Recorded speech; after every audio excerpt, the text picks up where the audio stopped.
So I've been all over LinkedIn. I follow a lot of marketing leaders around different industries. I had some interesting posts that I wanted to highlight and see your take on them and see if we can get some discussion going. As you can see here, our friend Dave Gerhardt, who has been a successful CMO in multiple companies and has started building his own community, Exit 5. And Dave has this little gem. Nothing kills great website copy faster than the opinions of 5 cross-functional VPs. You must be able to ship without consensus in committees, otherwise you'll never get anything done.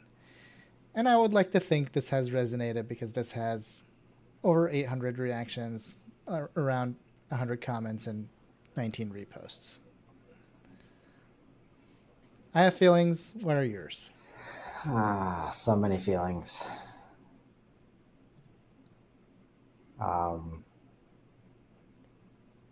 He actually used the word 5, or he used the number 5. Yes. Yes. I would like to give him the benefit of the doubt that that's a planned number. Oh, right. So, sales, marketing, service, operations, and leadership. Could be. Oh, man. Yeah, it's right on the money. And I guess for anyone who hasn't been on the production side of creative copy, the main obstacle that writers like me and you face is whenever we present any copy for feedback, we get feedback on the wrong things. We want feedback on general messaging. We get feedback on grammar, flow, creative choice of words, everything under the sun, but not the thing we're looking for. And I feel him saying we must be able to ship without consensus is something that I've never experienced ever. I've always been bound to these committees, these consensus committees, because everybody thinks they can write. This is as simple as that. Everybody thinks they can write. And that might be a contentious statement, but there are a lot of people who are good at creating successful businesses. Doesn't mean you can write. You can be a great salesperson, but I've seen your emails. You're not a writer. So let me do the writing, give me feedback on the content, and let me ship, and we let the audience decide if it's good copy or not. If it's not good copy, people are not converting, then we have our metrics to test and iterate.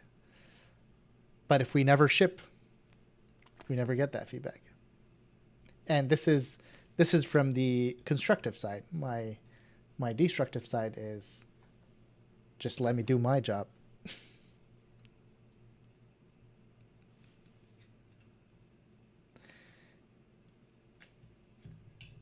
I think you're muted.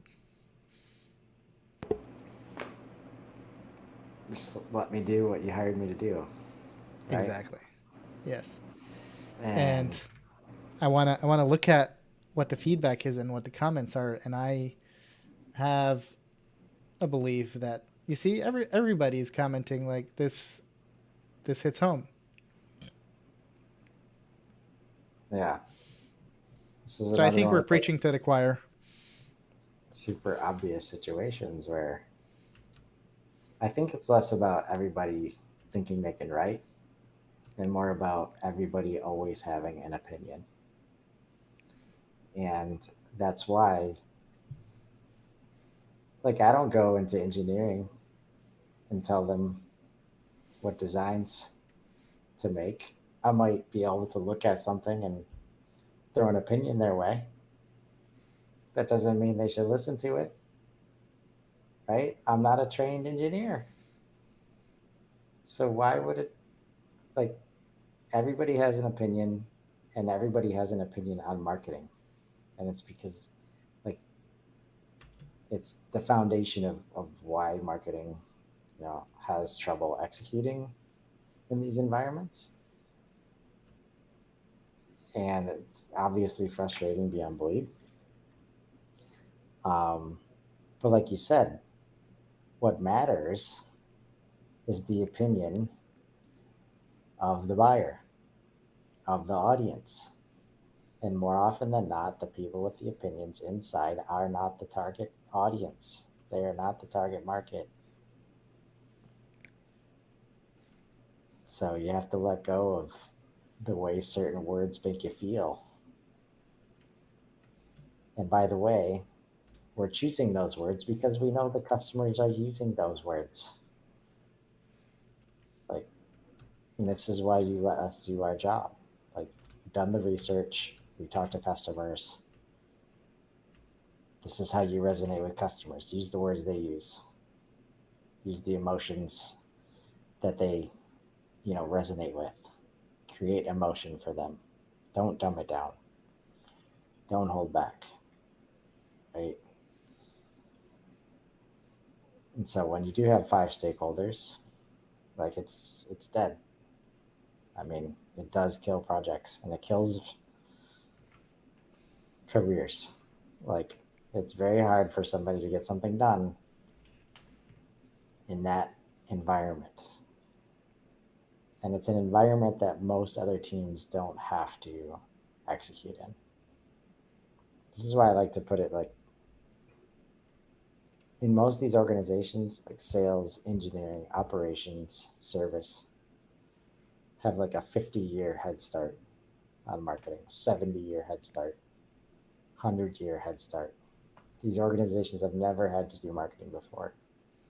Trade shows, as they've been executed, are sales activities. They are not marketing. And now you try to do marketing for the first time, and you don't have the resources, you don't have the process, you don't have the infrastructure. So, and for some reason, everybody can have an impactful say versus how every other department, it's like, okay, that department's been working a certain way for 50 years, so they can do their own thing. So it's frustrating, and it resonates, you know. I do agree with the career killing aspect. Countless marketers I know in smaller companies that have worked, especially in the industrial space, have struggled to put together a portfolio of work that they are proud to show because of this exactly. Because they're never able to ship. Because every piece of content takes 15 rounds of edits. And they're never able to have that giant body of work that, everybody looks for provable record of success. Like, you can't do that if you don't ship, if you don't test, if you don't iterate, and if you don't learn. And your skills don't improve because you're not going through those cycles. All you're going through is learning how to manage stakeholders that want to say in copywriting. In both copywriting and content writing. I believe copywriting, maybe sometimes you can get away with saying, no, let the ads professionals do their job. But with content, good luck. Everybody thinks they can put two words together and become content writers until it's time for them to actually post on LinkedIn on their own profiles. Then the writers need to step in. Right? Right. And that's because everybody's used to live communication, synchronous communication, right?